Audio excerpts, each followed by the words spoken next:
بسم الله الرحمن الرحيم ألف لام را تلك آيات الكتاب المبين إنا أنزلناه قرآنا عربيا لعلكم تعقلون.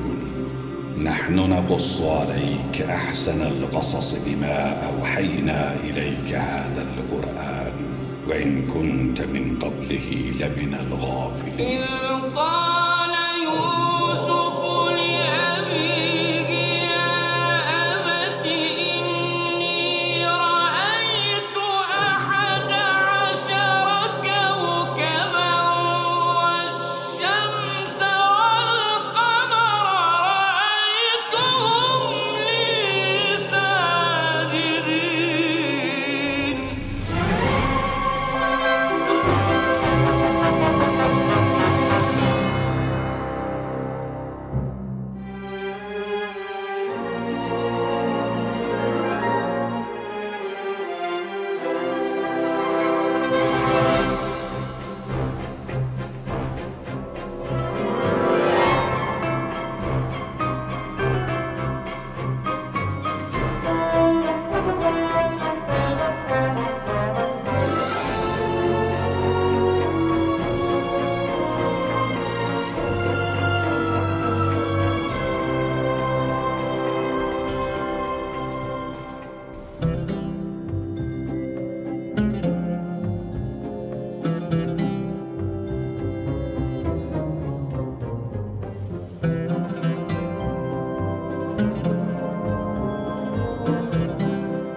برای خودت جایی بده.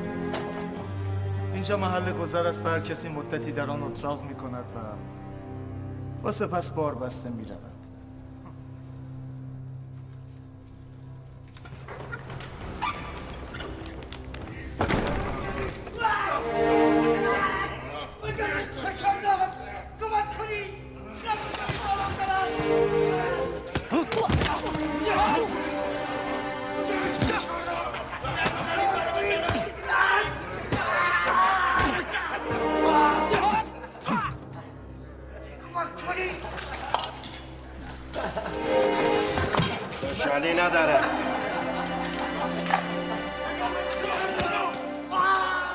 چرا اقدامی نمی کنید؟ نیازی نیست. الان تمام میشه. تمام می شود؟ معلوم است که تمام می شود. یا با مرگم بیچاره ضعیف یا با مجروح شدن. اگر من چه گفتم؟ توصیه میکنم که خیلی هرس نخورید. هر کس بالاخره یک طور باید بمیرد، ها؟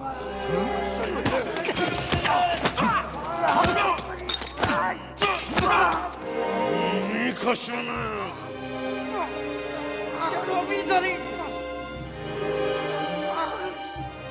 نگذارید مرا بزنن.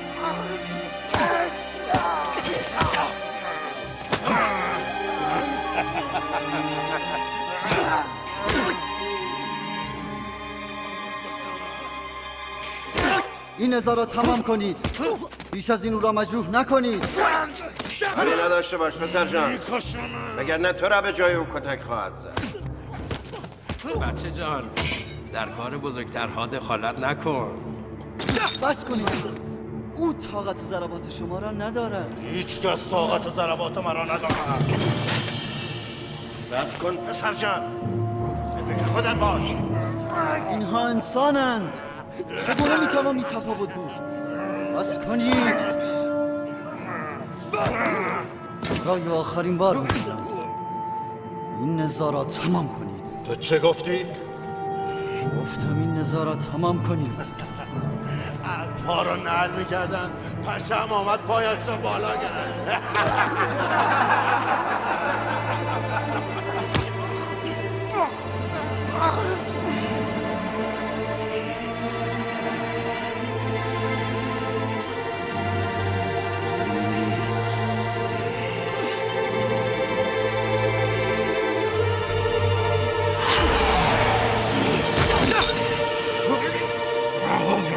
آرام باش. رهایم کن. آرام باش. رهایم کن. آرام باش. رهایم کن. آرام. دستم رو رها کن. هر زمان که آرام شدی رهایت میکنم. رهایم کن. شرط آنکه به نزا ادامه ندهی. رهایم کن. آرام باش. رهایم کن.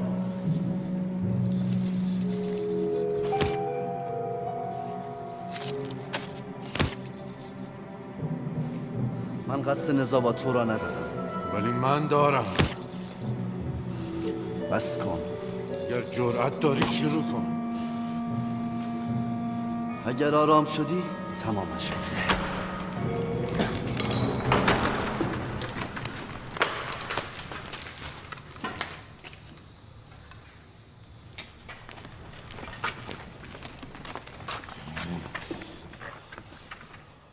گفته بودم با زندانیان نزاع نکنی. نیامده شروع کردی؟ قصد من ممانعت از نزاع بود. نزاع نکرد. جناب کیدمه، اگر این جوان نبود نینفه کپتا مرا میکشت. پس شما اینجا چه میکنید؟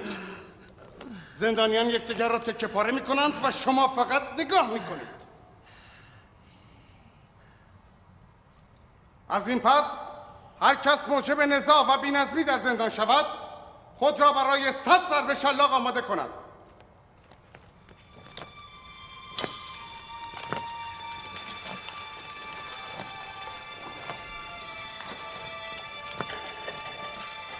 نینفر کپتا چون آغازگر نزاع بوده 100 ضربه و یوزاسیف 50 ضربه.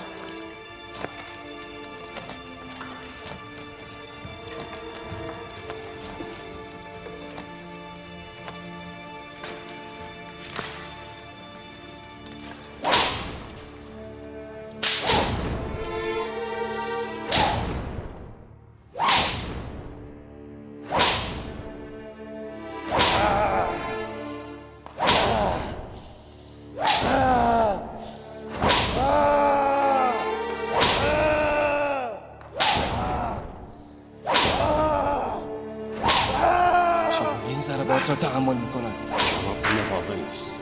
اگر ندیدین این کپتا را چگونه محکم گرفته بود. ولی این منصفانه نیست. نباید این مجازات بشه.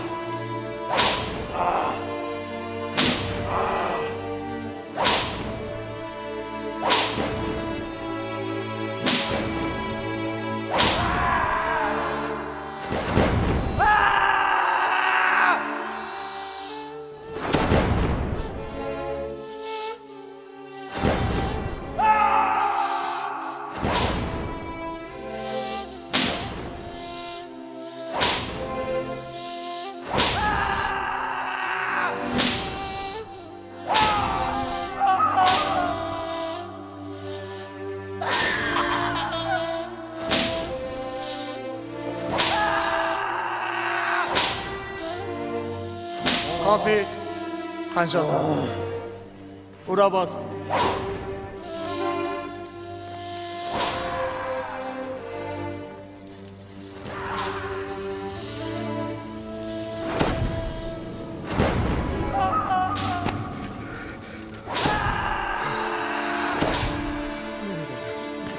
نمیدانم چگونه باید سپاسگزاری کنم. تو جان خود را به خاطر من به خطر انداختی. اگر نبودی مرا میکشت. ما انسانیم، باید یکدیگر را یاری کنیم. وظیفه من حمایت از شما بود. حافظ او را به سلول انفرادی ببرید.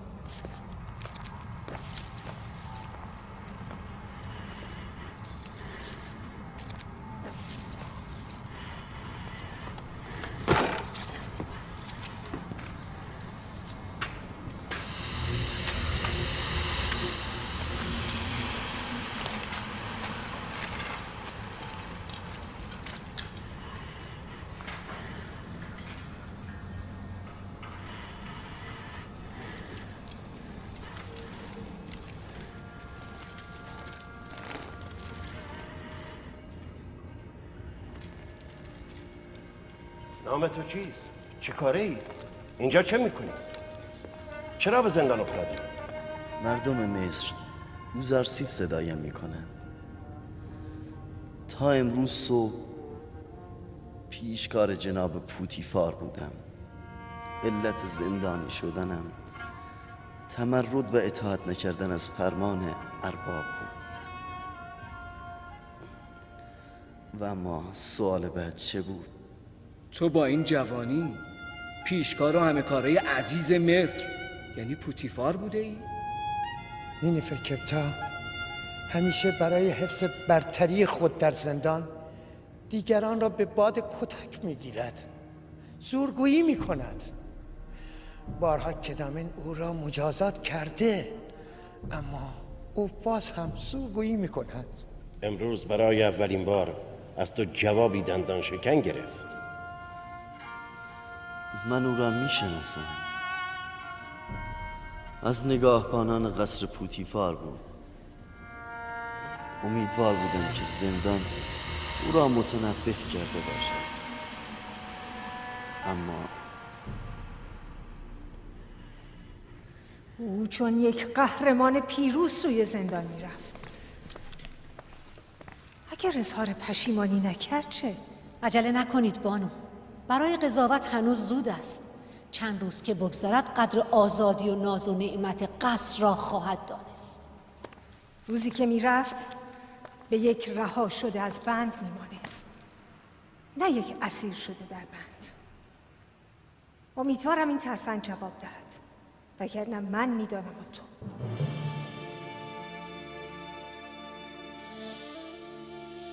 پروردگار مهربانم، یوسف گرفتار رنج و مشقت شده، او را یاری فرما.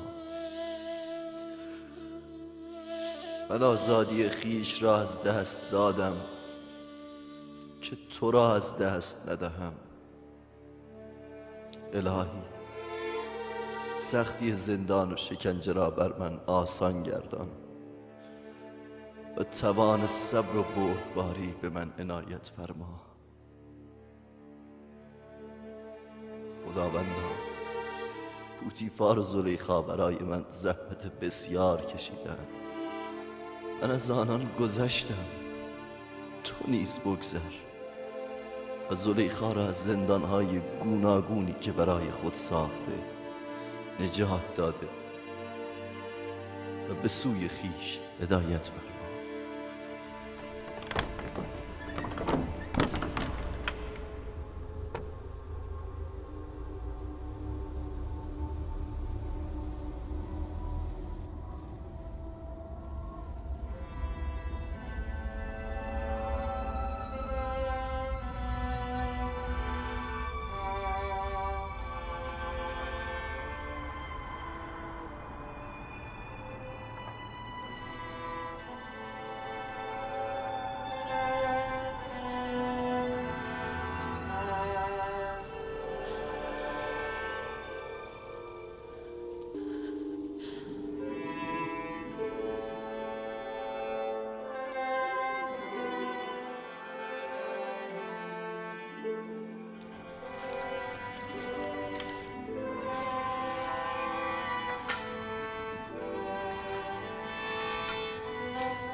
تو پیشتر نگهبان قصر پوتیفار بوده ای؟ تو از کجا میدانی؟ این جوان تو را میشناسد. من تو را میشناسم؟ چرا خود را اصلاح نمی کنی؟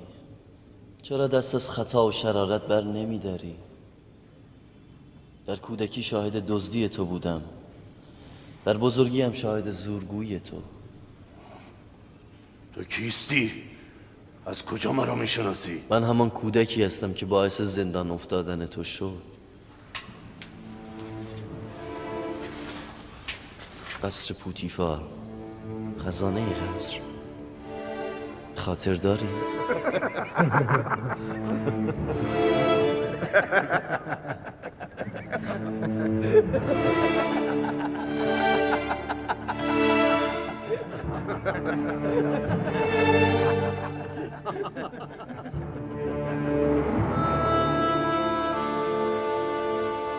هیچ وقت تو را فراموش نمی کنم. سوگند خوردم از تو انتقام بگیرم و خواهم گرفت. مراقب خودت باش. مرا از تو بیمی نیست. بیم آن دارم که با ادامه راه خطا خود را هلاک کنی.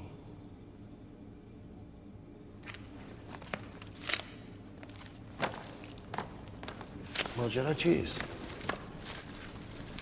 چیزی نیست. مطلبی است مربوط به گذشته بین من و نینفرکپتا. آنها که هستند؟ جرمشان چیست؟ چرا زندانشان جداست؟ نمیدانم. دیروز آوردند. جرمشان باید سنگین باشد. از چهرهشان که شرارت بر نمی آید. مدام با یکدیگر نزاع دارند. نمیدانم چرا.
همسر و فرزندانمان چه خواهند شد؟ توی بزدل هر چه بر سرت بیاید کم است.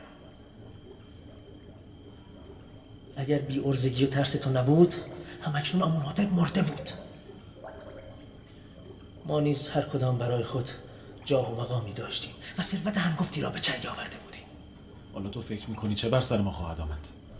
من زیاد نگران نیستم. ما آمونهاتب را نکشتیم، دیگری میکشد. نجات پیدا میکنیم، مطمئنم.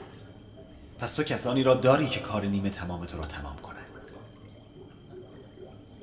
آنها چه کسانی هستند؟ بیا و نام آنها را بگو تا از اینجا خلاص شویم. تو چقدر ساده لوحی. ابله، ما تا زمانی زنده هستیم که حرفی برای گفتن داریم. به محض گفتن کارمان تمام است. ولی من یقین دارم از اینجا نجات خواهم یافت. و تو یقین بدان به عنوان یک خائن بزدل هیچ راه نجاتی نداری. یعنی من نخواهم گذاشت.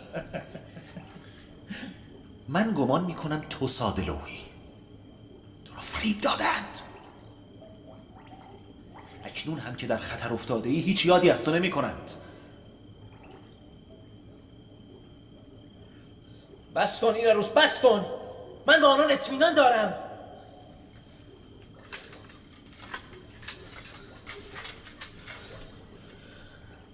من با آنان اطمینان دارم. آری اطمینان دارم.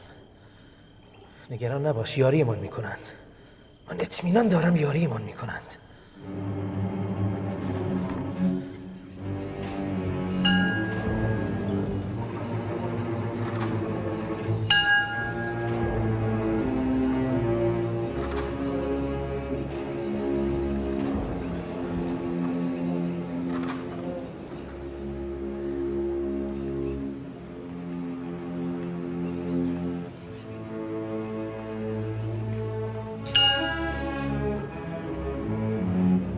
عالی جناب، متاسفانه نه برای آمناتب و نه خانواده او هیچ اتفاقی نیفتاده.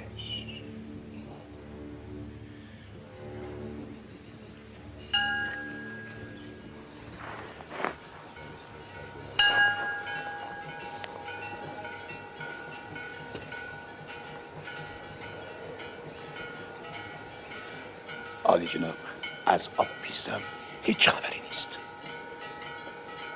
اطمینان داری آبوپیس گم شده؟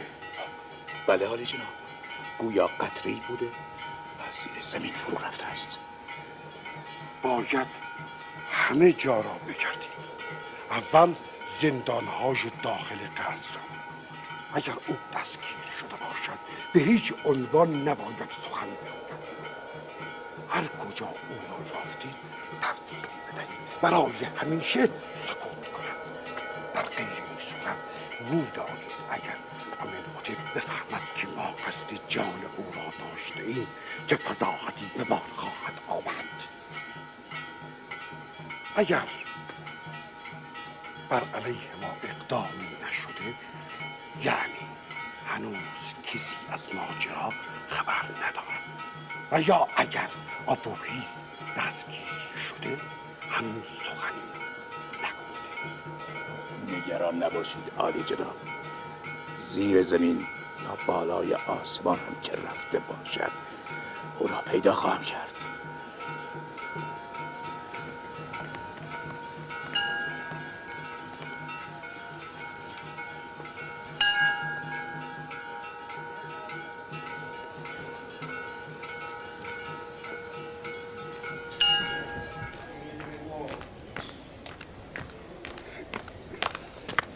نمیخوام.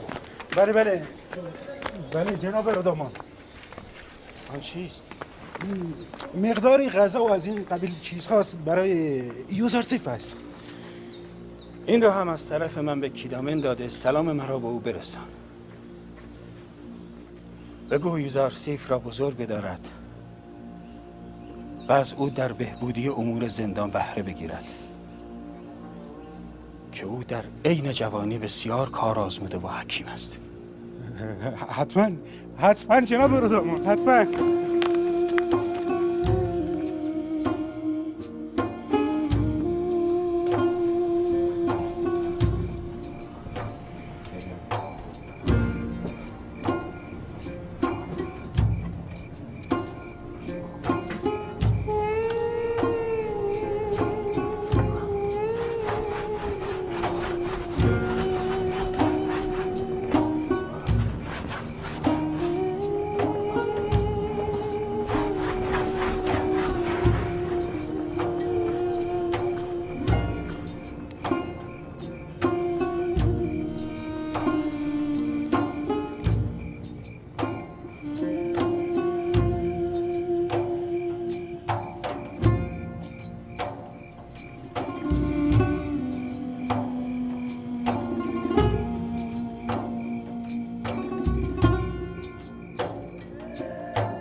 داخل شو.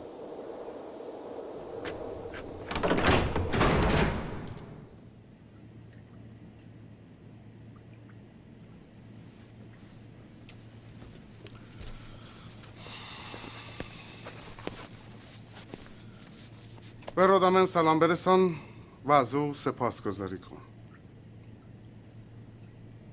داخل آن کیسه چیست؟ مقداری غذا برای یوزارسیف است. اینجا زندان است، نه قصر پوتیفار یا استراحتگاه.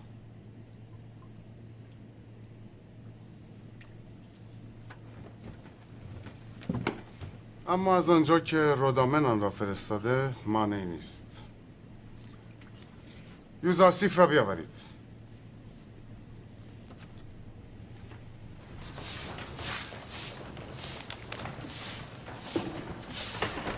یوزارسیف، جناب کیدامن شما را احضار کردند.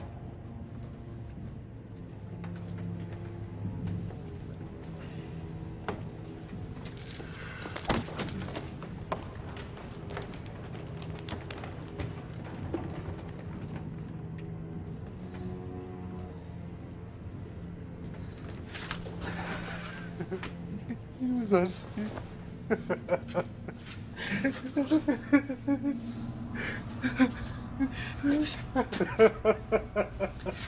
می توانیم با هم سخن بگویی؟ خیلی کوتاه. آرام باش میساوو، آرام باش. ببینم تو برای خلاصی من از زندان گریه میکنی؟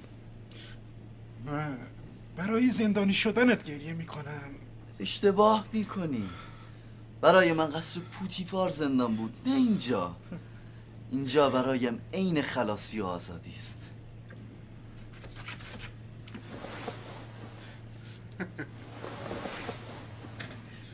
اینها را برای تو آوردم.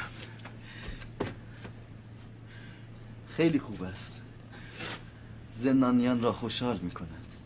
ولی من این را برای شما آوردم، نه برای زندانیان.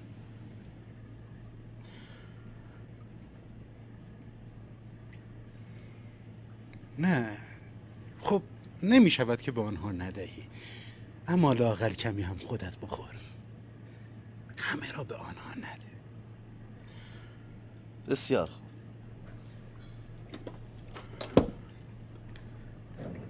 من گمان میکردم در قصر پوتیفار فقط بانو زلیخاست که تو را دوست دارد، ولی مثل این که علاقه به یوزارسیف درد مشترک همه اهالی این قصر است. سپاسگزارم. ماجرای بانو زلیخا را تو به جناب کیدامن گفتی؟ نه، جناب رودامان برایم نوشته است. او تو را مردی حکیم و کار آزموده میداند و امیدوار است اوضاع زندان با وجود شما سامان گیرد. جناب رودامون لطف دارند. البته اگر شما اجازه دهید کارهایی را میتوان انجام داد.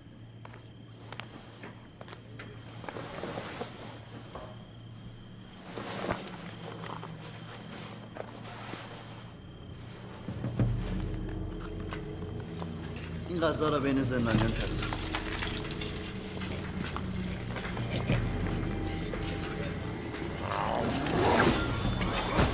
آرام باشید به همه میرسم.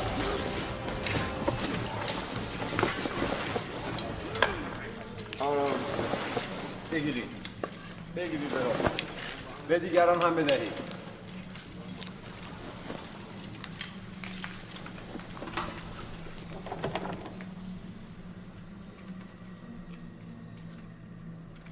اگرچه کم است، اما میتواند مقدمه‌ای برای رفع کدورت باشد. رفع کدورت؟ بین من و تو جز نفرت و کینه نیست. رفع کدورت بماند بعد از تلافی و تقاص. مانعی نیست، اما هیچ کس از عداوت و نفرت خیر ندیده. تو نیز نخواهی دید. تلخی کینه و خشم سختی کنج زندان را 10 چندان می کند. تو موجب شدی من سالها به کنج زندان بیفتم و من این را تلافی خواهم کرد. تو اگر دزدی نمی کردی به زندان نمی افتادی. بهتر از خود را اصلاح کنی.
اینجا چگونه زندگی میکنید؟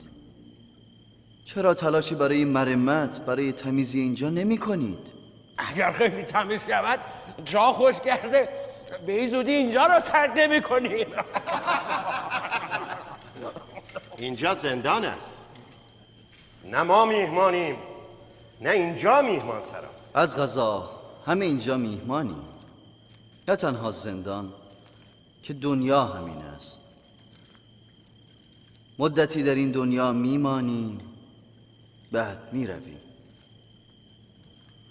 این ناپایداری و حضور موقت یا زندانی بودن ما دلیل مناسبی برای تحمل این آلودگی و تعفن نیست.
رودامان، ببخشید جناب رودامان، او مرا دید.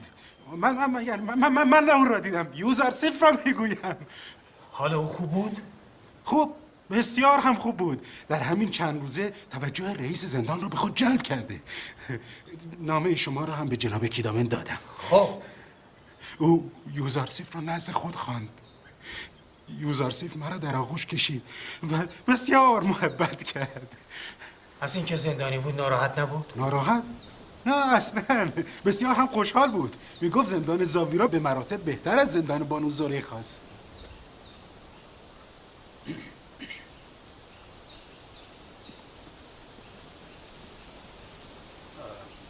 گویا بانو کاری ماما با من کاری دارم. خیر، سوالی در مورد یوزارسیف داشتم که پاسخش را گرفتم.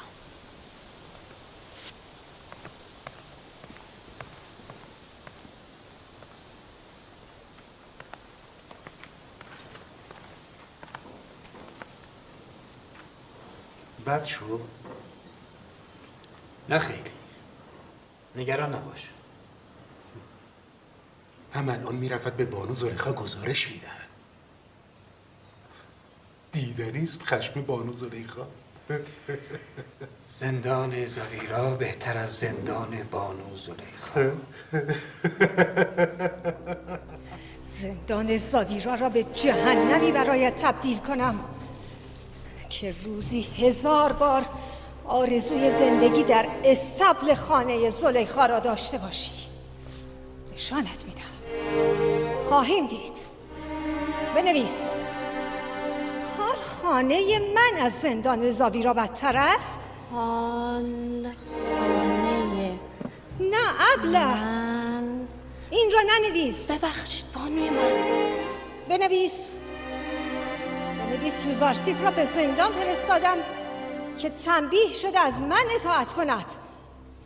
برده‌ای که از اربابش اطاعت نکند باید آنقدر زجر و شکنجه ببیند که فکر تمرد سرپیچی را برای همیشه از سر بیرون کند. یوزارسیف زمانی از زندان و شکنجه خلاصی خواهد یافت که تصمیم به اطاعت از من بگیرد. این را به یوزارسیف ابلاغ کنید.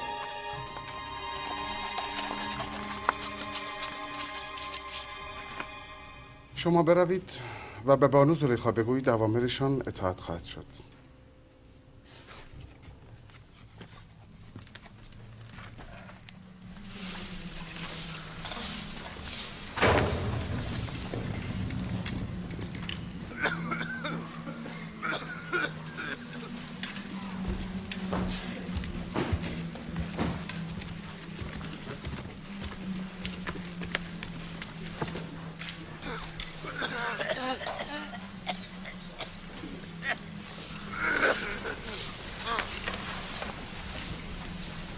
یوزارسیف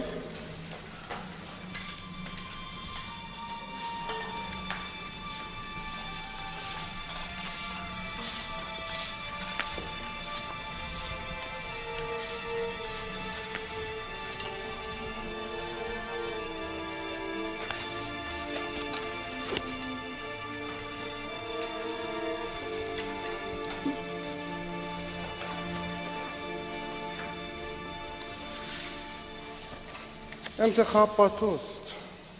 می توانی از اینجا خلاص شوی. کافی است برای بانو زلیخا بنویسم یوزارسیف حاضر به اطاعت است. من این نصارت را دوست‌تر می‌دارم از آن آزادی و راحت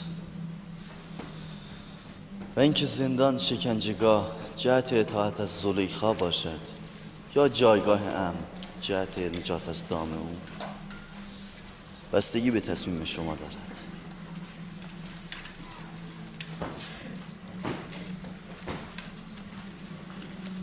تا مجبور نشوم فرمان زلیخا را به کار نخواهم بست.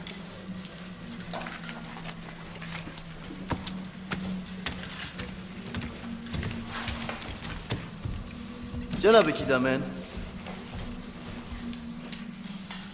می توانم تقاضایی داشته باشم؟ بگو.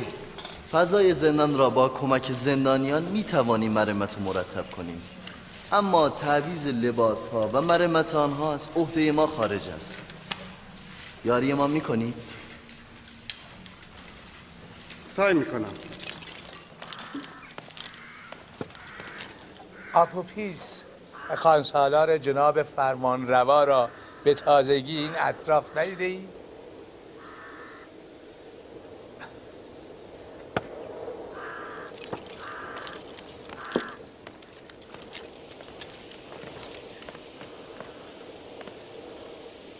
درود بر تو فرمانده عزیز.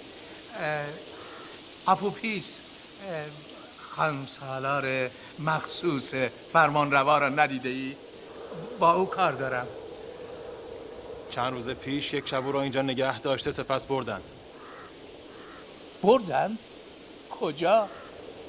اصلا او چه کرده بود که او را اینجا آوردند؟ نمیدانم. به دستور جناب پوتیفار شب آنها را آوردند و به دستور خود ایشان نیز صبح همان روز بردند. آنها؟ مگر چند نفر بودند؟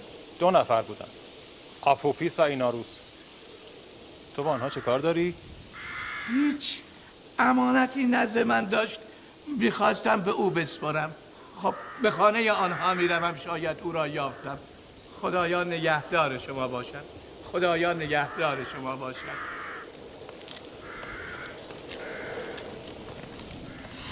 این خدایان بر آنان نزدیک به 2 ماه هست از آنان خبری نیست.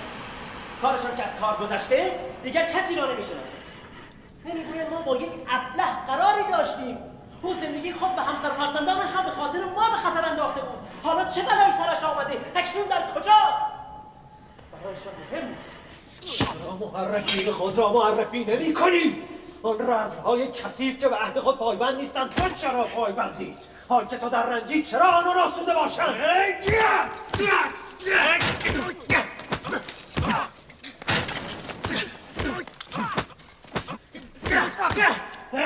بس کنید.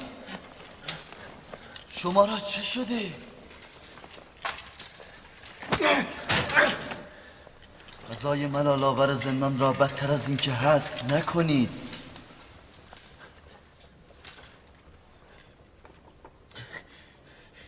ما دو ابلهیم که میخواستیم جناب فرمانروا آمنحتب را بکشیم، غافل از اینکه او خود از خدایان است و به این سهولت کشته نخواهد شد.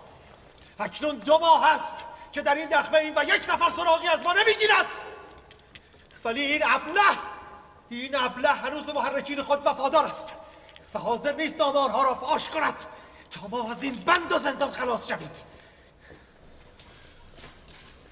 تو شاید ابله باشی اما من نیستم.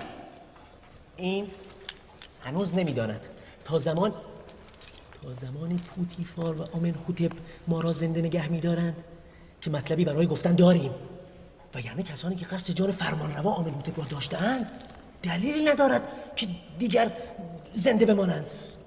تو که میدانی کشته خواهی شد، چرا ماهیت عوامل اصلی این ماجرا را برملا نمی کنی تا آنها هم به سزای عمل خود برسند؟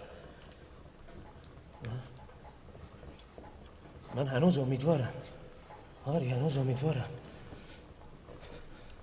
اگر هم امیدی به نجات نداشته باشم افشایشان نمی کنم. نه، افشایشان نمی کنم. اگر نامی از آنان ببرم خانواده و بستگانم همه نابود خواهند شد. حدس میزنم این دسیسه از جانب معبد آمون است و نگرانی آپوپیس بیجا نیست. آنها انسانهایی بیرحم و سنگدلی هستند. حدس من درست بود؟ نه اصلا من که گفتم افشایشان نمی کنم. نگفتم؟ امتناع تو عاقلانه است. اگر نه جان خودت لااقل جان همسر و فرزندانت را نجات می‌دهد. با این وصف ما باید به خدایان پناه ببریم. فقط آنها میتوانند یاریمون کنند. خدایان اگر توان یاری داشته باشند ابتدا به یاری کاهنان معبد خود آنخماهو و پادیامون خواهند رفت، نه به یاری شما. پس به نظر تو ما نه یاری آمون را داریم نه یاری کاهنان آمون را؟ من قصد اهانت به خدایان شما را ندارم، اما امید یاری از قطعه سنگ به نظر عاقلانه نمی آید. تو کیستی که خدایان ما را قطعه سنگ میخوانی؟ یوزارسیف هستم. یوزارسیف، پیشکار پوتیفار، همان که ماجرای زلیخا. شما برای نجات خود به خدای قوی تری نیاز دارید. از این خدایان کاری بر نمی آید.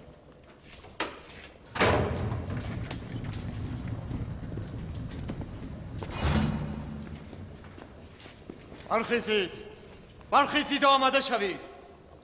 به معدن سنگ می روید. به صف شوید. آنها را ببندید. سریعتر.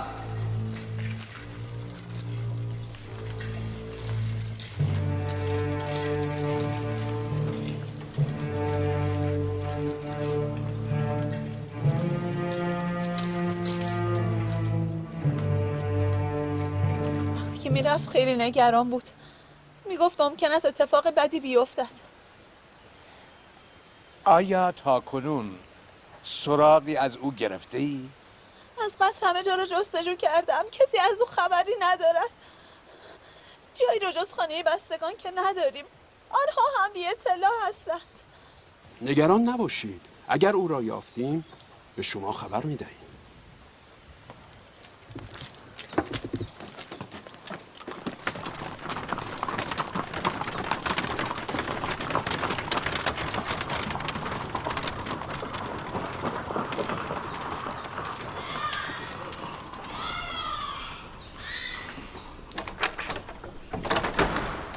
چگونه از او خبر ندارید؟